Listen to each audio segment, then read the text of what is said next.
Tyranny in Canada and the tyrant of Russia possibly invading Ukraine. We have a lot right now on the line in both regions of the world.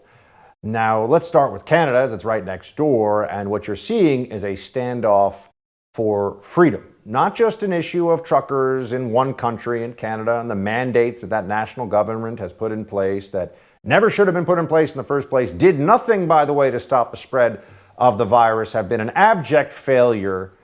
But there's so much more at stake than even just that. This is about the relationship between a free people and their government.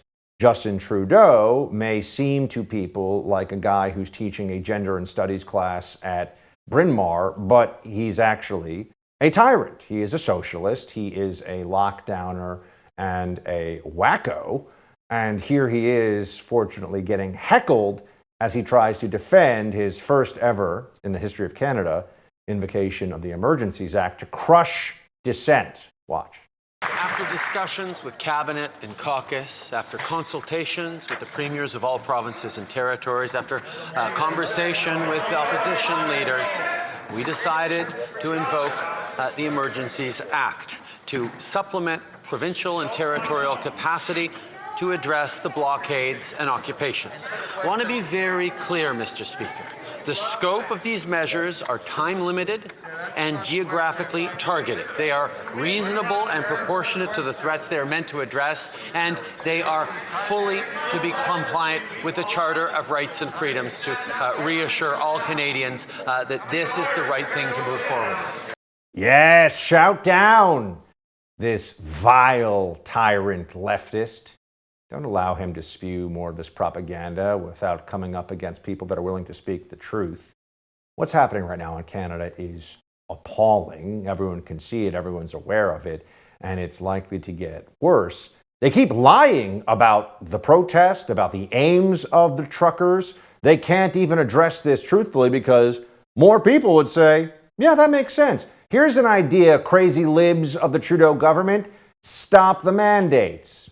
Go back to normal life. Let everyone live their lives. They could do this tomorrow. What's the point of the mandate right now? What exactly does this do? We're already at the end of the Omicron wave. This is about power. It is about power. It must be on their terms. And if you don't like that, well, they're going to call you a far-right extremist. Here's the Canadian Minister of Public Safety. Watch. We need to be clear-eyed about the seriousness of these incidents. Indeed, several of the individuals at Coots have strong ties to a far-right extreme organization with leaders who are in Ottawa. We're talking about a group that is organized, agile, knowledgeable, and driven by an extremist ideology where might makes right. At the core of the movement is anger, animosity, and in far too many cases, violence. We're seeing it play at our borders, in front of our legislatures, our national symbols, and in our communities and in our neighborhoods. Where is this violence they're talking about exactly? Everyone that I know, and I know several people who have gone up to the protests in recent days, says that the jovial atmosphere, people are handing out food, taking care of each other, playing music, playing hockey in the streets. There's no violence. What are they talking about? If one guy involved in a protest with thousands gets into a scuffle with police, we're going to call it a violent protest? Oh, that's quite different from what we saw during the mass riots of the BLM movement, isn't it? But this is about political payback too, friends. The Canadians who are doing this, the ones who are pushing this tyranny, they hate the right in this country as well as their own country, and they made it quite clear. Here is Trudeau's justice minister, the equivalent of their attorney general, saying if you're the member of a pro-Trump movement, the truckers are in Canada, they can't even vote in America. They definitely didn't vote for Trump because they can't vote for president, and Trump is not even in politics right now. But he just says, if you're a member of a pro-Trump movement, you should be worried that we're going to seize your bank accounts. Watch.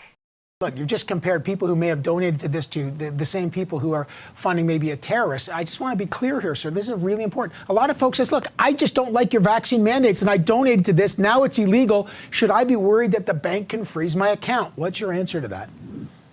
Well, I think if you are a member of a pro-Trump movement who's donating hundreds of thousands of dollars and millions of dollars to this kind of thing, then you ought to be worried. You ought to be worried. the highest law enforcement official in the country of Canada, 40 million people, if you're part of a pro-Trump movement, we're going to seize your bank account? By the way, this is not an idle threat. The Minister of Finance, their Treasury Secretary equivalent, Chrystia Freeland, an idiot journo who somehow is now a member of the Canadian government, says that they have already started to freeze bank accounts of people who have donated to the truckers. They're doing it. Watch. So you're confirming that accounts have been frozen, both personal and corporate, but you're not releasing the information. And the actual follow-up is, I'm just wondering whether the bank accounts will be targeted of individuals who donated to the Give, Send, Go and the GoFundMe campaigns. Are they considered designated people under the Emergencies Act, meaning that their credit cards could be cut and financial services are targeting them as well? Okay, so the names of both individuals and entities, as well as crypto wallets, have been shared by the RCMP with financial institutions, and accounts have been frozen, and more accounts will be frozen. Crowdfunding platforms and payment service providers have started the registration process with FinTrack. They are freezing people's accounts because they don't like their politics. This is happening in Canada. This is tyranny. And if that's not bad enough for you, Ottawa law enforcement is warning that they'll take pets away from protesters. This was in a tweet today. Attention animal owners at demonstrations. If you're unable to care for your animal as a result of enforcement actions, your animal will be placed into protective care for 8 days at your cost. After 8 days, if arrangements are not made, your animal will be considered relinquished.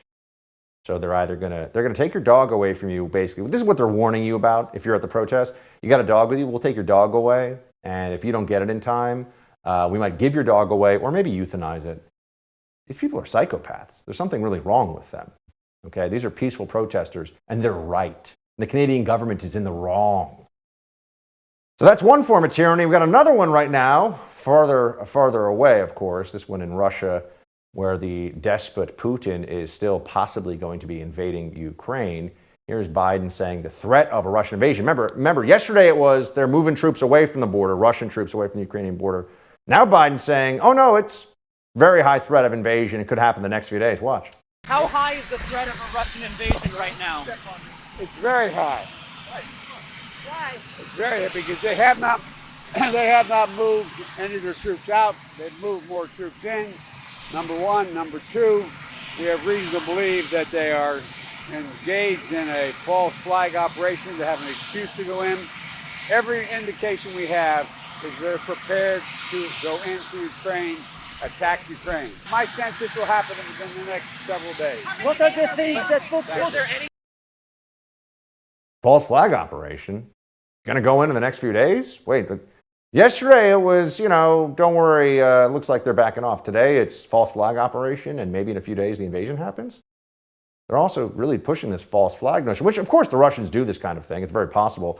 Part of the issue here is there's so much conflicting reporting, and it feels kind of like the bozos are in charge in this country right now. I mean, these are unserious people like Joe Biden who are making these kinds of decisions and are involved, at least from the American side, as to how we would react to this and how we try to lead the international community. Here's Secretary of State Blinken saying they're planning a false flag. We're hearing a lot about this. Watch. Russia plans to manufacture a pretext for its attack.